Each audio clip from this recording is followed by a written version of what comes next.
faint smile. He smoothed her hair, and stared into her grief-ravaged face with a depth of concern she had never seen from him before. It frightened her to realize how much of herself she had just given away. Now he knew everything she had tried to keep secret for so long. Her hands worked against his chest like the wings of a bird that had found itself trapped indoors. "My lord," she said with difficulty, "why did you come after me? What do you want from me?" "I'm surprised you have to ask," he murmured, still caressing her hair. "I want to offer for you, Cat." "Of course," she thought, bitterness welling. "To be your mistress." His voice matched hers exactly for calmness, in a way that conveyed gentle sarcasm. "No, that would never work. First, your brother would arrange to have me murdered, or, at the very least, maimed. Second, you're far too prickly-tempered to be a mistress. You're far better suited as a wife." "Whose?"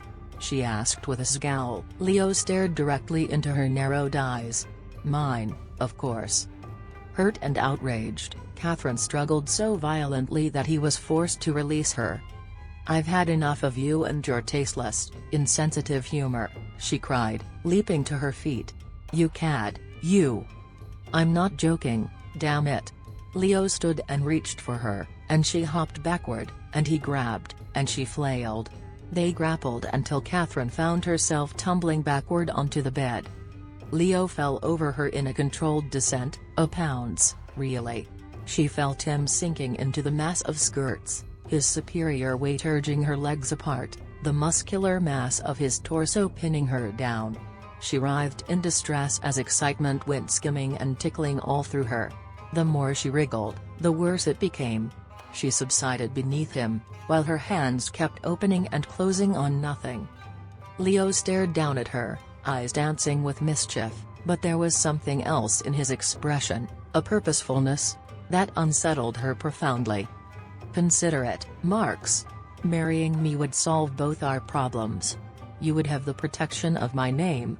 You wouldn't have to leave the family. And they couldn't nag me to get married any longer." "I am illegitimate," she said distinctly, as if he were a foreigner trying to learn English. "You are a viscount. You can't marry a bastard." "What about the Duke of Clarence? He had 10 bastard children by that actress, what was her name?" "Mrs. Jordan." "Yes, that one. Their children were all illegitimate, but some of them married peers."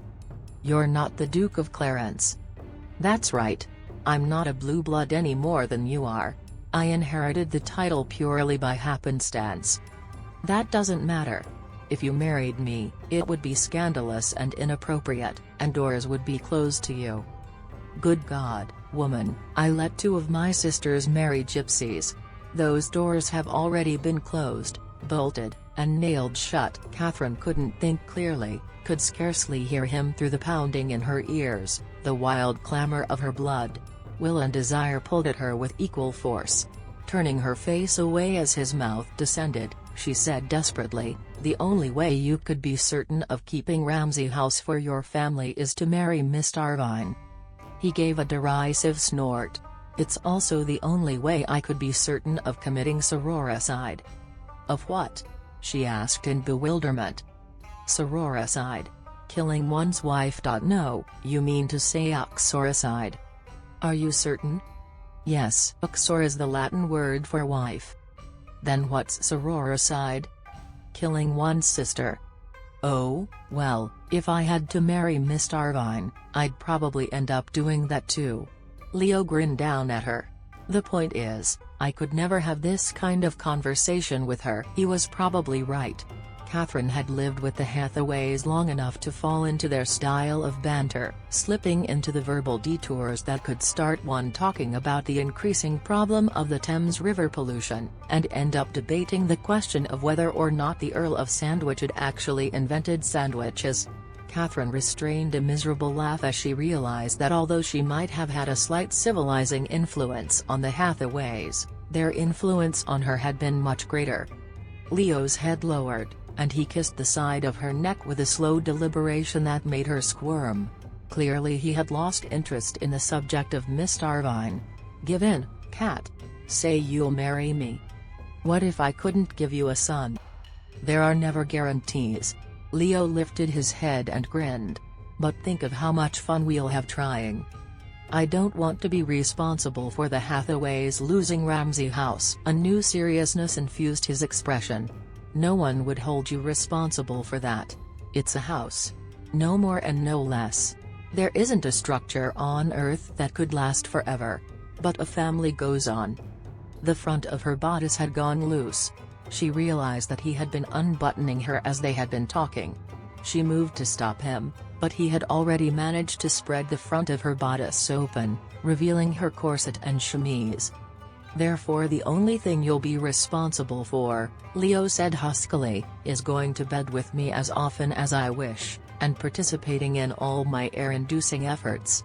As Catherine turned her face away, gasping, he bent to whisper in her ear. I'm going to pleasure you. Fill you. Seduce you from head to toe. And you're going to love it. You are the most arrogant and absurd. Oh, please don't do that. He was investigating her ear with the tip of his tongue, a silky wet tickle. Paying no attention to her protests, he kissed and licked his way along the taut arch of her neck. Don't, she moaned, but he took her panting mouth with his, and let his tongue play there as well, and the sensation and taste and smell of him made her feel drunk. Her arms groped around his neck, and she surrendered with a weak moan. After her mouth had been teased, searched, and thoroughly ravished, Leo lifted his head and stared into her dazed eyes. Do you want to hear the best part of my plan? He asked thickly. In order to make an honest woman of you, I'll have to debauch you first. Catherine was dismayed to hear herself giggle in witless amusement. No doubt you're good at that. Gifted, he assured her. The trick is for me to find out what you like best, and then let you have only a little of it. I'll torment you until you're absolutely miserable. That doesn't sound at all pleasant. You think not? Then you'll be surprised when you beg me to do it again. Catherine couldn't hold back another helpless giggle. Then they were both motionless, flushed, staring at each other intently. She heard herself whisper, I'm afraid. I know, darling, Leo said gently. But you'll have to trust me. Why? Because you can. Their gazes held. Catherine was paralyzed. What he asked was impossible. To give herself over entirely to a man, to anyone, was anathema to her very nature. Therefore, it should have been easy to refuse him. Except that when she tried to form the word no, she couldn't produce a sound. Leo began to undress her, pulling the gown away in rustling armfuls. And Catherine let him. She actually helped him, loosening laces with shaking hands, lifting her hips, tugging her arms free. He unhooked her corset deftly, betraying easy familiarity with women's unmentionables. He was in no hurry, however. He was slow and deliberate as he removed the protective layers one by one. Finally Catherine was covered in nothing more than a blush, her pale skin scored with temporary marks left by the edges of the corset and the seams of her clothes. Leo's hand descended to her midriff, fingertips moving sensitively along the faint lines like a traveler mapping unexplored territory. His expression was absorbed, tender, as his palm skimmed over her stomach, lower, softly grazing the fluff of intimate hair. Blonde everywhere, he whispered. Does that please you? She asked bashfully, gasping as his hand ascended to her breast. There was a hint of a smile in his voice. Cat, everything about you is so lovely, I can hardly breathe. His fingers caressed the cool rise of her breast, toying with the tip until it was taut and rose-colored. He bent and took it in his mouth. Her heart missed a beat as she heard a noise from downstairs, a clatter that sounded like dishes being dropped in the tavern, the pitch of a raised voice. It was unimaginable that other people were going about the perfectly ordinary business of their day while she was nodding in bed with Leo. One of his hands slid beneath her hips, aligning her exactly with the hard ridge behind his trousers. She whimpered against his lips, shaken by intense pleasure, wanting to stay against him like that forever. He kissed her deeply, and down below his hand pressed her against him in a corresponding rhythm, the voluptuous nudges driving her into some new dimension of feeling. closer, closer, lapping waves urging her forward, but then he was easing her away. She made an agitated sound, her body aching with unspent sensation. Leo sat up and stripped his clothes off, revealing a powerful masculine body, efficiently lean and paved with muscle. There was hair on his chest, an intriguing dark fleece, and more of it lower down his body was ready to couple with hers, she saw. Her stomach clenched in nervous anticipation. He returned to her, gathering her against him, length to length. She explored him hesitantly, her fingers moving over his chest to the sleek skin of his side. Finding the small scar on his shoulder from their mishap at the ruins, Catherine pressed her lips to it. She heard his rough intake of breath.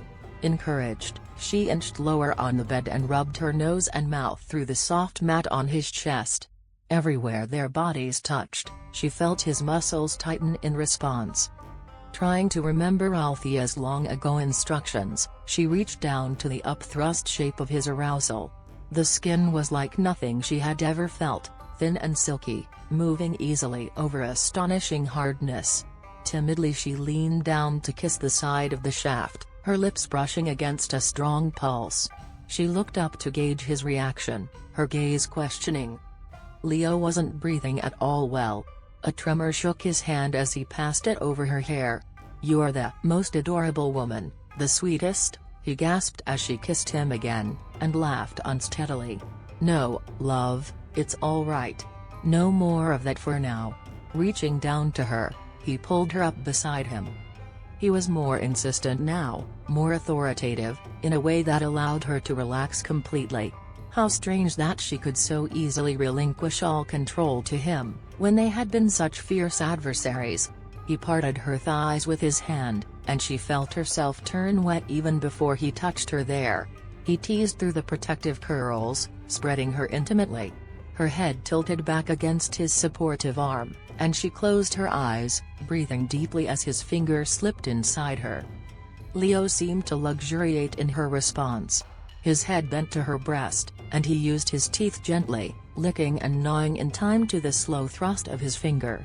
It seemed her entire body aligned with that coaxing rhythm, every quiver, pulse, muscle, thought, surging together, and again, until sensation amassed into one exquisite rush of pleasure. She sobbed, riding the swell, letting it take her, letting the heat pump and swirl and ripple all through her. Then finally she subsided into trembling weakness. He loomed over her, panting, staring into her dazed face. Reaching up, she pulled him closer, her limbs moving easily to accommodate him. As he pressed against the entrance to her body, a sharp pain burned through her. He went deeper. Too much of him, the intrusion slow and hard and relentless. When he had gone as far as her resisting flesh could take him, he held still and tried to soothe her. His mouth slid gently over her cheeks and throat. The intimacy of the moment, the sensation of holding him within her body, was stunning. She found herself trying to soothe him as well, her hands stroking his sleek back. Murmuring his name, she slid her palms to his flanks and urged him to continue. He began to thrust cautiously. It hurt, and yet there was something assuaging in the deep, low pressure. She opened to him instinctively, pulling him closer. She loved the sounds he made, the quiet groans and fragmented words, his rough-cast breathing. It became easier to take him, her HPS lifting naturally with each forward motion, slippery flesh plunging and grasping. Her knees bent, angling to cradle him. His body trembled roughly, a grunt of something that sounded like pain coming from his throat. "Cat, cat." Leo withdrew from her abruptly and thrust against her stomach, and she felt heat spill in wet pulses over her skin. He held her tightly, groaning into the joint of her shoulder and neck. They lay together, trying to catch their breath. Catherine was limp with exhaustion, her limbs heavy. Contentment had saturated and softened her, like water seeping into a dry sponge. For the moment, at least, it was impossible to worry about anything. "It's true," she said drowsily. "You're gifted." Leo eased to his side heavily, as if the movement had required great effort. He pressed his lips to her shoulder, and she felt the shape of his smile on her skin. "How delicious you are," he whispered. It was like making love to an angel. Sans halo, she murmured, and was rewarded by his low chuckle. She touched the film of moisture on her stomach. Why did you do it that way? Withdrawing, you mean? I don't want to get you with child, if you're not ready. Do you want children? I mean, not because of the copyhold clause, but for their own sake? Leo considered that. In abstraction, not especially. With you, however, I wouldn't mind. Why with me?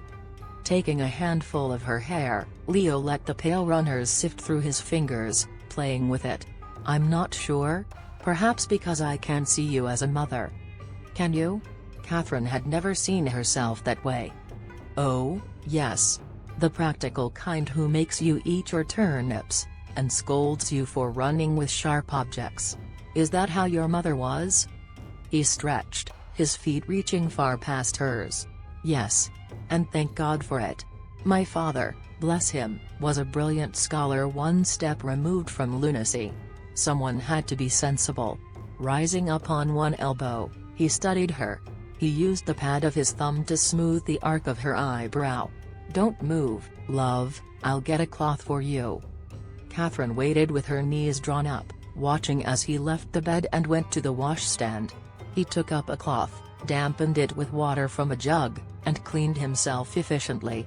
Taking up another cloth, he moistened it liberally and brought it to her. She sensed that he intended to perform the service for her, but she reached for the cloth and said bashfully, I'll do it. Leo found his discarded clothing, pulled on his linens and trousers, and returned to Catherine bare-chested. Your spectacles, he murmured, setting them carefully on her nose. His hands were strong and warm against the humid coolness of her cheeks. Seeing the shiver that went through her, he pulled the quilt up to her shoulders, and half sat on the edge of the mattress. Marks, he said soberly. What just happened? Am I to take that as a yes to my proposal? She hesitated, and shook her head. And then she gave him a wary but resolute glance, as if to indicate that there was nothing he could do or say to change her mind. His hand found the shape of her hip, squeezing her through the quilt. I promise it will get better for you, once you heal and have time to. No, it's not that. I enjoyed it. She paused, blushing fiercely. Very much. But we don't suit in any way other than in the bedroom. We argue so dreadfully. It won't be like that now. I'll be nice. I'll let you win every argument, even when I'm right. His lips twitched with amusement. You're not convinced, I see. What are you afraid we'll argue about? Catherine looked down at the quilt, smoothing out a frayed seam. It is fashionable among the peerage for the husband to take mistresses and the wife to take lovers. I could never accept that. As he opened his mouth to argue, she continued in a rush. And you've never concealed your aversion to marriage. For you to change your mind so quickly, it's impossible to believe. I understand. Leo's hand covered hers in a vital grip. You're right, I've been against the idea of marriage ever since I lost Laura. And I've invented all kinds of excuses to keep from taking such a risk again. But I can't deny any longer that you are entirely worth it. I wouldn't propose to you unless I knew without a doubt that you could satisfy all my needs, and I could satisfy yours. He slid his fingers beneath her chin and urged her to look at him. As for fidelity, I'll have no difficulty with that. His smile turned dry. My conscience is burdened enough with past sins, I doubt it could stand any more. You would become bored with me, she said anxiously. That brought a slight smile to his lips. Obviously you have no idea of the prodigious variety of ways a man and woman can entertain each other. I won't be bored. Neither will you. He stroked her pink cheek with a gentle finger. His gaze was steady. If I went to another woman's bed, it would be a betrayal of two people, my wife and myself. I wouldn't do that to either of us. He paused. Do you believe me? Yes, she admitted. I've always known you to be truthful. Annoying, but truthful. There was a glint of amusement in his eyes. Then give me your answer. Before I make any decisions, I would like to talk with Harry. Of course. A smile played on his lips. He married my sister. Now I want to marry his. If he objects, I'll tell him that it's a fair trade." As he sat leaning over her, his dark brown hair falling over his brow, Kat could hardly believe that Leo Hathaway was trying to convince her to marry him. Although she was certain that he meant what he said, some promises were broken despite people's best intentions to keep them. Reading her expression, Leo reached out and pulled her against his warm, hard chest. "I'd tell you not to be afraid," he murmured, "but that's not always possible. On the other hand, you've already started to trust me, Marks. There's no point in stopping now." Upon learning that the private dining rooms in the tavern would be occupied for some time, Leo requested a tray to be sent up to their room, as well as a hot bath. Catherine fell asleep beneath the quilt while waiting. She stirred and blinked as she heard the door opening, chairs being moved, the clinking of plates and flatware, the thump of a large tin wash tub. There was a warm, furry weight next to her. Dodger had crawled beneath the quilt and was snoozing beside her shoulder. As Catherine looked at him, she saw the gleam of his bright eyes and heard a tiny yawn before he resettled. Recalling that she was wearing only Leo's discarded shirt, Catherine hid beneath the quilt and peeked over the edge as a pair of chambermaids set out the bath. Would they suspect what had occurred between her and Leo earlier? She braced herself for a sly or accusing glance, perhaps a contemptuous giggle, but it seemed the chambermaids were too busy to care. They were nothing but businesslike as they tipped 2 steaming pails into the wash tub, and returned with another 2 pails full. One of the girls set out a 3-legged stool piled with folded toweling.